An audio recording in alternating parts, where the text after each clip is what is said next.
নমস্কার বন্ধুরা, প্রতিমার হেসেলে সবাইকে স্বাগত। আজকে আমি নলেন গুড়ের জল ভরা সন্দেশের রেসিপি নিয়ে আপনাদের সামনে হাজির হলাম। এটা খুবই সুস্বাদু আর খুবই বিখ্যাত একটা মিষ্টি। তা আমি বাড়িতে আমার মতন করেই বানিয়েছি, আপনারাও বাড়িতে বানিয়ে দেখুন। যদি ভালো লাগে অবশ্যই লাইক, শেয়ার, সাবস্ক্রাইব করবেন।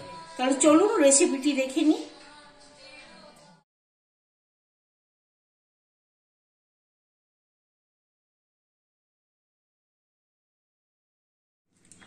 আজকে আমি আপনাদের দেখাবো নলেন গুড়ের জল ভরা সন্দেশ বা তালছাদ সন্দেশ। তার জন্য ছানা চাই।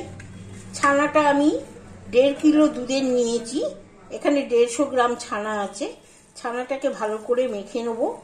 ছানা করতে তো আপনারা জানেন, আমি অনেকবার দেখিয়েছি আপনাদের। আমি এখানে ভিনিগার দিয়ে কাটিয়েছি, আপনারা লেবু দিয়েও কাটাতে পারেন। এই ছানাটাকে আমি চটকে চটকে ভালো করে নরম করে মেখে নেব।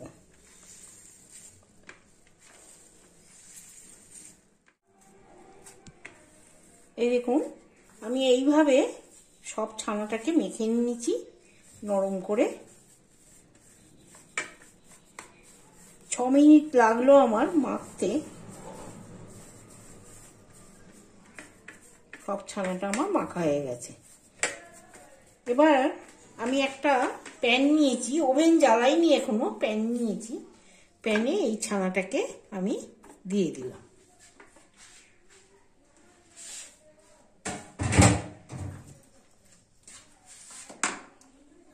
দিয়ে এখানে আমি 150 ছানা ছিল, আমি ওই জন্যে 75 গ্রাম নলেন গুড় নিয়েছি। গুড়টাকে এইভাবে নাড়িয়ে নিলাম। নাড়িয়ে আমি এর মধ্যে দিয়ে দেব।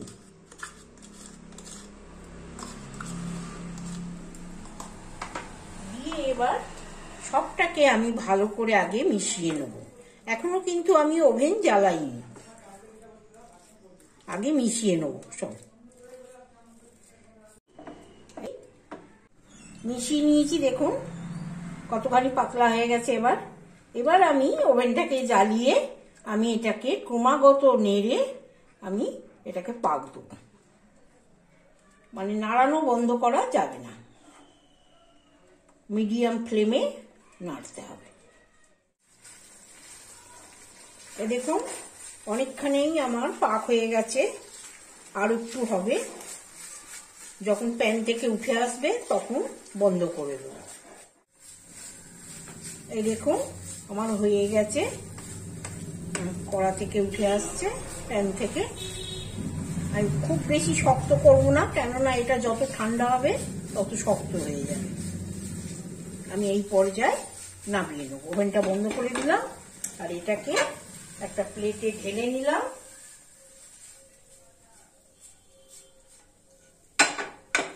ঢেলে এটাকে ঠান্ডা হতে দেব।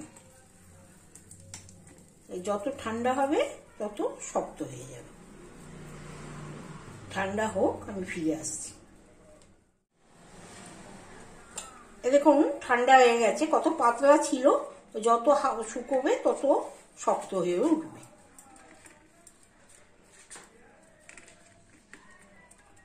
দেখুন আমি এখানে এরকম তালশাঁসের ছাঁচ পাওয়া যায়, এরকম ছাঁচ নিয়েছি। এইরকম দুটো ছাঁচ এরকম হাফ হাফ পাওয়া যায়।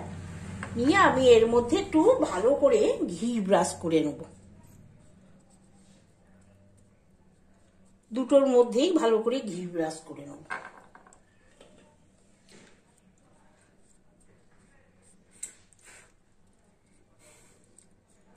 এবার এখান থেকে এখনো গরম আছে, আমি একটু নিয়েছি।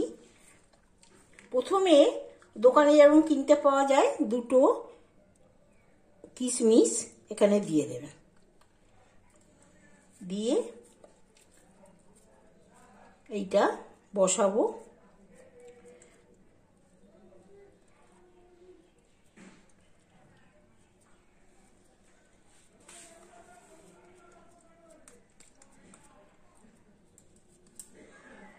এইটা এর উপর দিয়ে এরকম মাপ করে বসাতে হবে, একদম সমান সমান মাপ করে বসাতে হবে, একদম সমান করে নিতে হবে, দুটো শেপ যেন সমান হয় একদম। আর পাশে যা এক্সট্রা বেরিয়ে থাকবে ওগুলো চেঁচে নিয়ে নিতে হবে, আর এটাকেও এরকম ভেতরে প্রেসার দিয়ে ঢুকিয়ে দিতে হবে। এই হয়ে গেল। এবার আমি এখানে একটা পেনের মুখ নিয়েছি, আপনারা এরকম কাঠেরও কিছু নিতে পারেন, নিয়ে এই মধ্যিখানটা আমি একটু ফুটো করে নেব। খুব সাবধানে করবেন যাতে এ না হয়ে যায়, মানে ফেটে না যায় বা ফুটো না হয়ে যায় বেশি।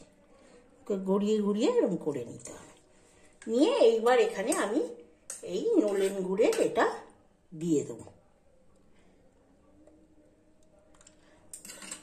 দিয়ে এবার খানিকটা নিয়ে প্রথমে আমি মুখটাকে একটু টিপে টিপে এটা বন্ধ করে দেবো।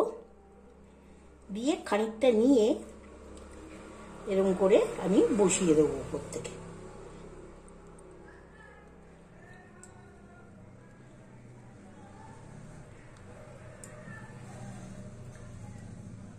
আমরা তো আর এক্সপার্ট নই, এরকম করে বসিয়ে দেবো।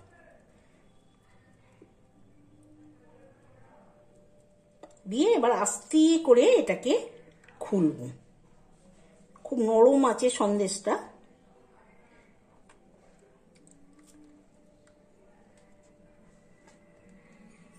আবার এটাকে একটু আস্তে করে টেনে, এই দেখুন, এই দেখুন আমার একটা হয়ে গেল। আমি এরকম করে এটাকে রেখে দিলাম, এটাকে বসিয়ে দিলাম। এরকম ভাবেই আমি সবগুলো করে ফেরত আসছি। এই দেখুন আমার সবগুলো হয়ে গেছে। 150 ছানায় আমার এইটুকুনি বেঁচেছে।